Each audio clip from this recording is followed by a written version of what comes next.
స్థానిక సంస్థలు అన్ని కూడా అప్పుడు జగిత్యాల్, మల్యాల్, కొడిమ్యాల్, పెగడపల్లి, గొల్లపల్లి, పెద్ద రత్నాకరరావు గారు ఏదైతుందో బుగ్గారం ప్రాతినిధ్యం వహిస్తుండ్రే, సారంగాపూర్ అన్ని కూడా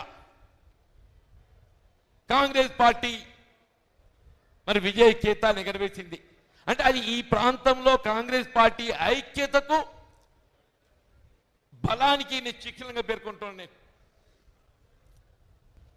అప్పుడు నాపై గెలిచిన మిత్రుడు రమణ గారు పార్లమెంట్కి ఎంపిక కావటం, మరి పార్లమెంట్కి ఎంపిక కావడంతో శాసనసభకు ఉప ఎన్నిక వస్తే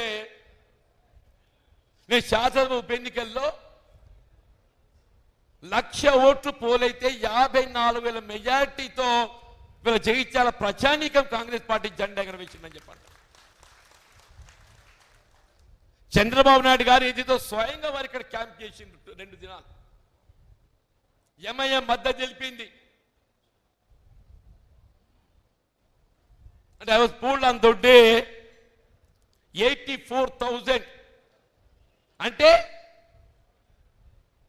ఒక ఉప ఎన్నికల్లో ఒక ప్రతిపక్ష పార్టీ అభ్యర్థి 73% ఓటు పోల్ చేసుకోవడం అనేది ఒక దేశ చరిత్ర ఇంకెక్కడ ఉన్నది అని చెప్పి నేను ఊహించానని చెప్పంటున్నాను. అంటే కాంగ్రెస్ పార్టీ ఈ ప్రాంత బలోపేతాన్ని నేను చెప్పంటున్నాను. అంటే 96లో మనం ఇక్కడ గెలిస్తే 96, 99, 2004 3 పర్యాయాలు హ్యాట్రిక్ గెలుచుకొని ఏదైతుందో కాంగ్రెస్ పార్టీ బలోపేతం కొరకు మా మిత్రులు సహచరులు అండదండలతో ఏదైతుందో కాంగ్రెస్ పార్టీ విజయ పతాకాన్ని కలిగిస్తున్నామని చెప్పండి. తదుపరి తెలంగాణ రాష్ట్ర ఏర్పాటు ఉద్యమం, అప్పుడు మిత్రుడు కేసీఆర్ గారు టీఆర్ఎస్ అధ్యక్షుడు ఏదైతుందో కేంద్ర మంత్రి పదవికి రాజీనామా చేసి తెలంగాణ నినాదం కొరకు వారు పోటీ చేస్తే కాంగ్రెస్ పార్టీ అభ్యర్థిగా అఖిల భారత కాంగ్రెస్ పార్టీ ఏదైతుందో 2 పర్యాలు 2006, 2008 నన్ను అభ్యర్థిగా ఎంపిక చేసి పోటీకి నిలవడం జరిగింది.